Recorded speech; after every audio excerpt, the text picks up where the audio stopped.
Well, what do I do now?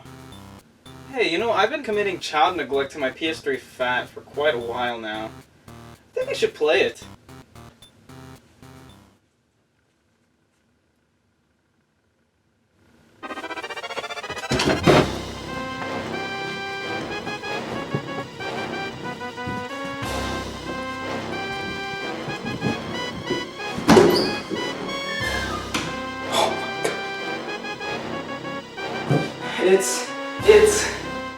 It's a match made in heaven.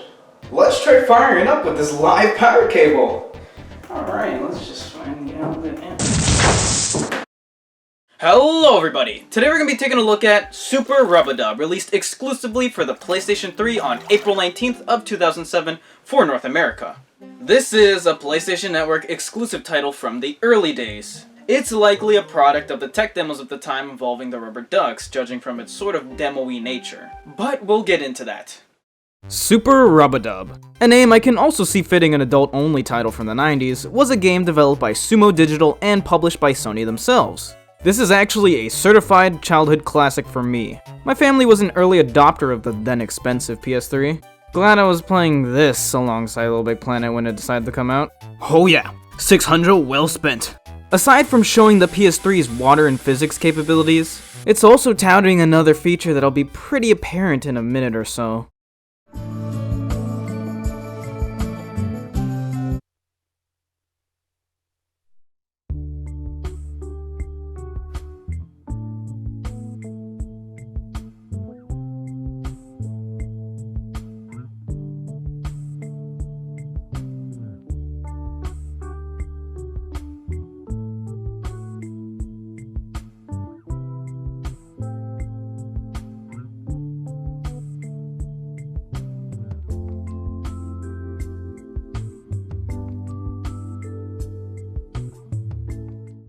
Hey kids, are motion controls just fan-fiddly fucking-tastic?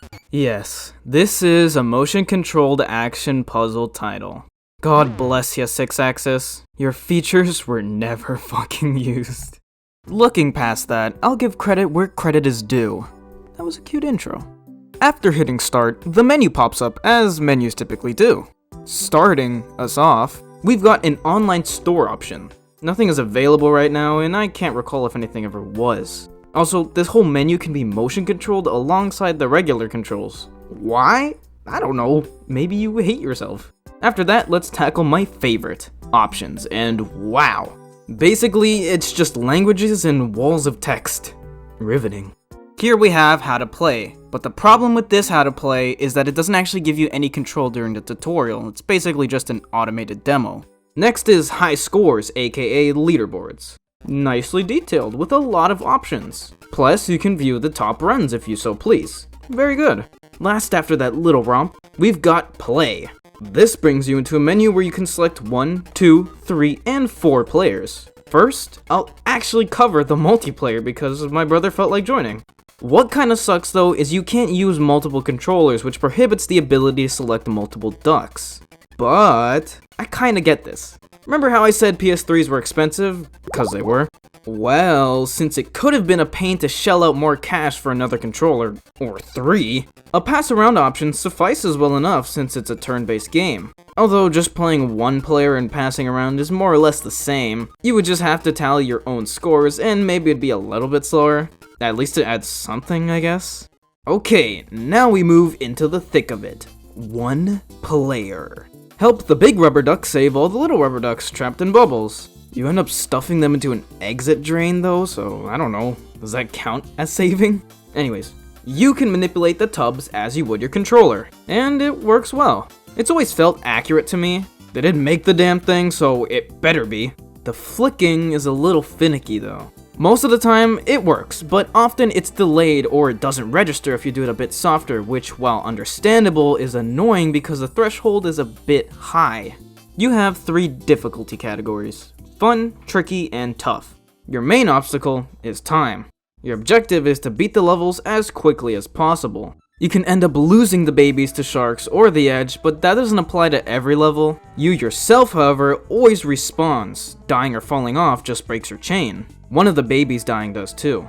The chain is important because in the end, it subtracts half of the number of ducks you collected in succession, therefore giving you a shorter time overall. My main concern with all this though, is what kind of bath toy can cut up a rubber duck like that in one foul swoop? Here you go, sweetheart. Now be careful, you might lose the ability to text and drive. The problem with the game being motion controlled is that it doesn't offer much precision. And wouldn't you believe it? Precision is used here. I get it. Oh wow, immersion and all that. But doing it optional style a la Mario Kart Wii would have been nice. Another problem? The game is short. Like, 60 levels only short. I've had showers longer than this game, and we're talking about bathtubs. I guess the price reflects that, seeing as it's $6.99 Canadian, but that still doesn't excuse its other problem. It's unfortunately boring. Like, I'm okay with a few levels at a time and getting a high score, but nothing really changes. They do add bonus levels where you get to massacre a bunch of ducks and it's really satisfying, but you can't help but sound like a psychopath for saying that. It doesn't add much though. It's just a break from monotony. Final verdict. Super Rub-a-Dub unfortunately can't rub out the stain of a 6 out of 10. The game is built nicely and it looks beautiful, for 2007 standards, but you better get used to it because that's all you're gonna see. If you're a video game water enthusiast, then go crazy I guess. Fucking love how the water looks in this game! And wouldn't you believe it, there's one that's even better. Oh man, you're not gonna believe what they just released on PlayStation Network. You're fucking kidding me. But for the rest of us, the lack of variety is disappointing. There was so much potential. You could have added a panning camera, status effects involving hot, cold, frozen, or boiling water, ramps, and etc. for multi-layered tubs, and more puzzle-type aspects like switches. Unfortunately, the smaller screen tubs, as well as the unprecise controls, bland music and appearance, and lackluster multiplayer is what we're limited to. What they did was fine enough, but there was plenty of room for improvement for such a novel concept. And there you have it, my review of Super Rub-a-Dub. While it is not that good of a game, it's not deserving of its terrible reviews. Now, it's got some really bad ones, but I'm pretty sure a 6.5 is adequate enough. It's really short, but it is really well made, so it sort of counteracts this, I don't know, it just gives it this sort of charming small feeling rather than cheap and lazy and short because they didn't want to. It's sort of just short because they had to. I mean, it was sort of a tech demo, sort of online, you know, test out your limitations, you know. It's a gorgeous looking game, even though it's just upscaled 1080p because, you know, PS3 wasn't exactly designed around that. It's up to par graphically, and motion controls aren't the worst. It's fine, it behaves. It's a little bit annoying because, you know, it's a puzzle game, so you have to be a little bit specific, but otherwise, yeah. It's fine, it fits the bill, and it doesn't deserve that much hate. I guess while we're here, let's check up on that fucking moron. Oh well, I guess they weren't a match in heaven after all.